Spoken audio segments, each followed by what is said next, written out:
Wow, ang gara naman pala ng air fryer na ito. Tingnan mo naman, oh, napakaganda naman pagkakaluto. Pantay na pantay talaga. Marison gas. Marison. Makikiuso na tayo dahil nauuso na ngayon ang air fryer. Dahil healthy raw pag dito ka magluluto. Kasi pag sa kawali ka talaga magluluto, masyado maksaya sa mantika. So ito, nag-order nga yung kasama ko rito. At sobrang excited lang. Hindi na ako naantay. Ito, na-open niya na yung balot. So, open pa rin natin. Pakita ko pa rin sa inyo para makita nyo at malay nyo magustuhan nyo rin ito.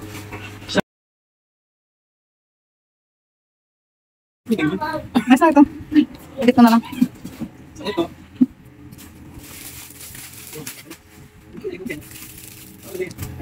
So ito, mayroon pa siya kasama nito. Ako lang pala ito. Ayan, okay na natin siya. Kaso lang hindi marunong mag-operate nito.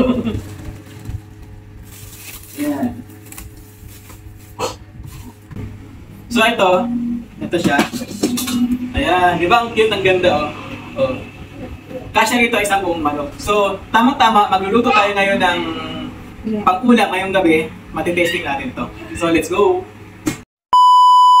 Hello mga mami, eto po at gagamitin na po natin ang ating air fryer. Ayan po, automatic na po yan kaya hindi po kayo kakabaduhan. Gamitin yan kung first timer din kayo katulad namin. Ayan, nilalagay na nga po dyan yung aming lulutuin na marinate na po yan kaya i-air fryer na lang yan.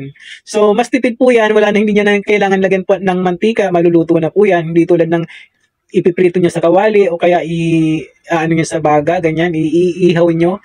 Mas ano po rito, hassle-free na po rito kasi hindi nyo na siya po kailangang bantayan.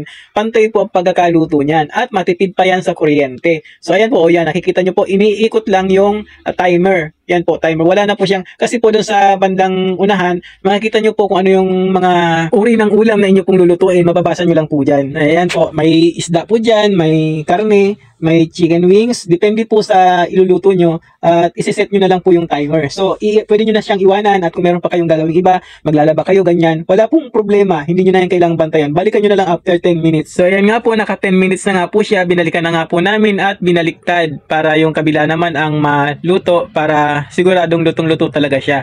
Ayan po, nakikita nyo po, di ba, pantay yung pagkakaluto niya, At maya-maya, aahunin natin yan. Papakita ko po sa inyo yung anong itsura na pag naluto na po siya. So, isa lang na po natin ulit. So, ayan, medyo nahirap-hirap ang isa lang. Okay na. Siyempre, first timer. Kaya, at ito na po, iset na po natin ulit yung timer niya. Ganyan lang po ka-easy. Ganyan lang po siya kadali. Wala na po kayong pipindot-pindutin pa dyan. So, ayan lang po. Tapos, aantayin po natin mag 10 minutes. At ito na nga po, nag 10 minutes na nga po siya. At naahon na nga po namin dyan. Hindi na napakita pag-ahon. Di ba mga mami? Napakaganda ang pagkakaluto. Pantay na pantay. Perfect. Kung naibigan niyo po ang video natin sa ngayon, pusuan nyo na po at share nyo na rin. Salamat. Follow for more updates.